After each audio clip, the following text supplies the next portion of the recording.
میرا پیر آرام فرما میرا پیر بغداد کی سرزمین پر ہے بولو سبحان اللہ غوث اعظم کا وصال بغداد کی سرزمین پر ہوا ہے میرا بڑا پیر فرماتا ہے آقا غوث اعظم فرماتے ہیں کہ پوری دنیا کو بغداد میں اس طریقے سے دیکھتا ہوں اس طریقے سے دیکھتا ہوں جیسے کوئی اپنے ہاتھ پر رائی کی لائن کو دیکھ رہا ہو اپنے ہاتھ پر کوئی رائی کے دانے کو دیکھ رہا ہو تو اندازہ لگائیں گے کہ بڑے پیر کو خالق کائنات کو جب اتنی طاقت دیتی ہے تو آوازہ کا لال ہے ہمارا آقا ہے جب وہ مدینے میں لیتے ہیں تو وہ کیا کیا چیز دیکھ سکتے ہیں جب وہ مدینے میں لیتے ہیں تو پوری دنیا کو لیتے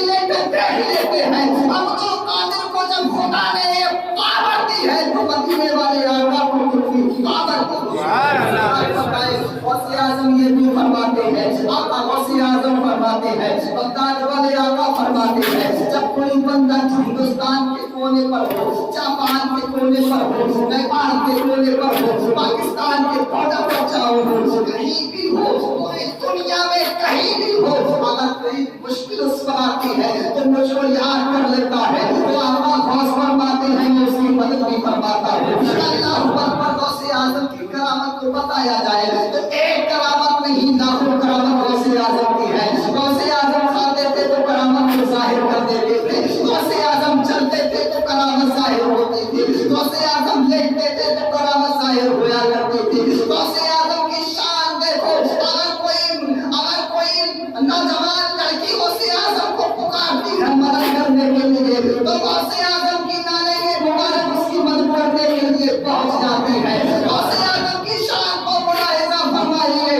غوث اعظم جس مرغے کو کھاتے تھے اس کی ہڈی اکٹھا کرتے تھے پھر غوث اعظم اس مرغے کو زندہ کر دیتے تھے یہ کرامت نہیں ہے پھر کیا ہے اور ملاحظہ فرمائے اگر بات آ جاتی تھی مردہ زندہ کرنے کی تو قادر مردے کو ٹھوکر مار کے اٹھا دیا کرتے تھے قادر مردے کو اٹھا دیا کرتے تھے یہ شان کس کی ہے سرکار غوث اعظم کی شان ہے یہ مرتبہ کس کا ہے غوث اعظم کا مرتبہ ہے جب غوث اعظم نے بغداد کی منبر پر کھڑے ہو کر کے فرمایا تھا یہی منبر بغداد کا منبر ہے عبد القادر باز فرما رہے تھے تقریر فرما رہے تھے تو سرکار غوث اعظم نے فرمایا غور سے سننا میں نہیں کہہ رہا صرف غوث اعظم فرما رہے ہیں بتاتا ہوں آپ کو غوث اعظم نے کیا فرمایا قدمی ہاذا علی رقبتی کل ولی اللہ ان نے فرمایا غوث اعظم نے فرمایا بولو سورۃ سبحان اللہ میں صرف بول رہا ہوں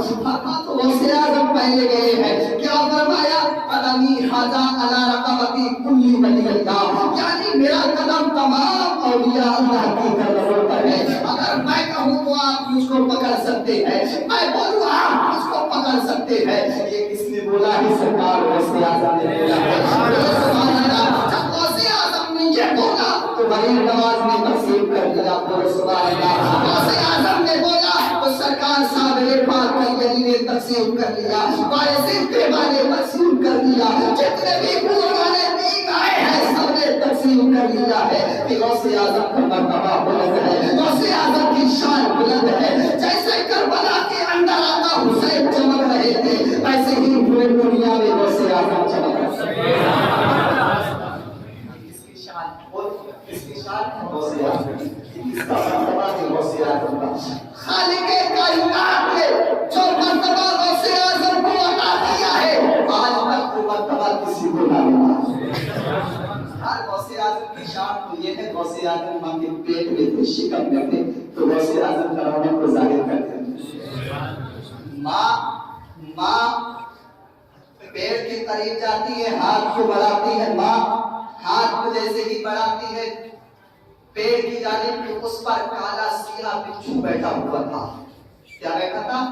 کالا سیاہ بچھو بیٹھا تھا اگر وہ کاٹ دیتا تو غوث اعظم کی ماں کو بہت تکلیف ہوتی تو غوث اعظم اس وقت کہاں تھے ماں کے پیٹ میں تھے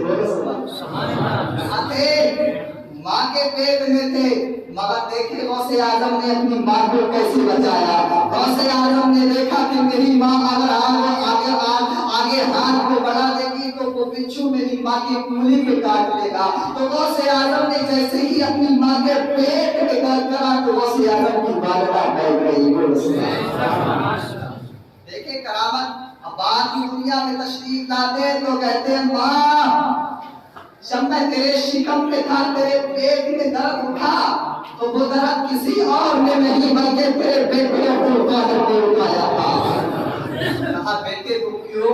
مجھے اتنی تکلیف کیوں دی؟ تو عبد القادر فرماتے کہ ماں تو اس پیڑ کی جانب گئی تھی، تو نے سوچا کہ کچھ چیز اس میں سے توڑ لو، تو عبد القادر نے دیکھا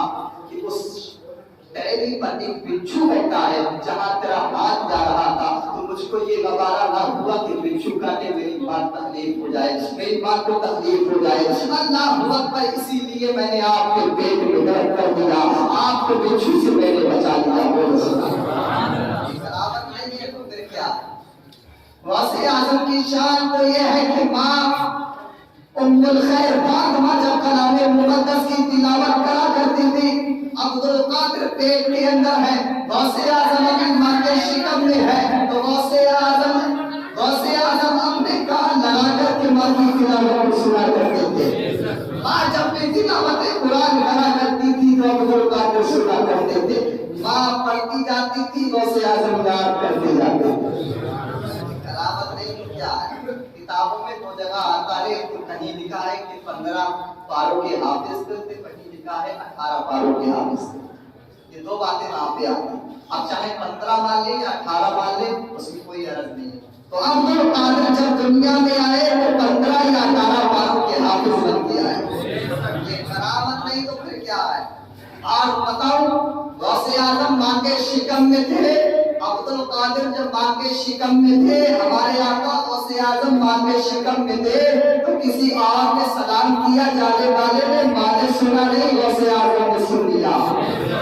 دنیا میں آ کر اسی فقیر کو دوبارہ سلام کر دیا۔ یہ کرامت نہیں تو پھر کیا ہے؟ یہ کرامت نہیں تو پھر کیا ہے؟ غوث اعظم کی شان بہت بلند ہے، غوث اعظم کا مرتبہ بہت اعلیٰ ہے، غوث اعظم کی شان بہت بلند ہے، یہاں تک کہ سرکار سیدی اعلیٰ حضرت فرماتے ہیں کہ اگر کوئی میرا شخص چاہنے والا، میرا شخص ماننے والا، مجھ کو یاد کرنے والا، مجھ سے محبت کرے اور کسی بزرگان دین سے محبت نہ کرے، تو حضور اعلیٰ حضرت فرماتے ہیں تو وہ میرا بھی نہیں۔ ہم کو کیا چاہیے کہ جتنے بھی بزرگان دین اس دنیا پہ آئے ہیں، آرام کرنا ہے، اپنی اپنی قبروں میں لیتے ہیں، ہم کو کیا چاہیے کہ ان کے نام سے خدا سے دعا کرے، اور انشاءاللہ ہماری دعا نہیں بلکہ قبول، دعا ہماری رد نہیں ہوگی بلکہ عرش الہی پر جا کر ٹکرا جائے گی۔ مولا سے وہی اللہ کا بندہ کہے گا، مولا اس بندے نے جو دعا کی ہے وہ کسی اور کا وسیلہ نہیں بنایا ہے بلکہ عبد القادر کا وسیلہ بنا کر کے دعا مانگی ہے۔ بندہ کہے گا، مولا سرکار قطب المنار کے وسیلے سے دعا قبول فرما، تو قطب المنار کہیں گے، اے میرے مولا اس نے اور کسی کے وسیلے سے دعا نہیں مانگی ہے بلکہ قطب المنار کے وسیلے سے دعا مانگی ہے، مولا قبول فرما۔ جب ہم ان کے وسیلے سے دعائیں مانگیں گے تو انشاءاللہ ہماری دعا نہ نہیں بلکہ قبول ہو جائے گی۔ صرف کیا ہے؟ صرف کیا ہے؟ ہم سب کو بزرگوں سے محبت کرنی ہوگی، بزرگوں کے نقش قدم پر چلنا۔ اپنے لباس کو کیسے پہنا کرتے تھے؟ آقا غوث اعظم اپنے لباس کو بہت عمدہ لباس پہنا کرتے تھے۔ آقا غوث اعظم بازار میں گئے، جانے کے بعد ایک چھوٹی نظر آقا غوث اعظم کے چہرے پر پڑتی ہے، کیا دیکھتا ہے کہ آج محبوب کا جیلانی سرکار غوث اعظم بہت قیمتی لباس پہنے ہیں، بہت قیمتی جبہ پہنے ہیں، بہت قیمتی قبہ پہنے ہیں، کاش یہ جبہ مجھ کو مل جائے۔ اللہ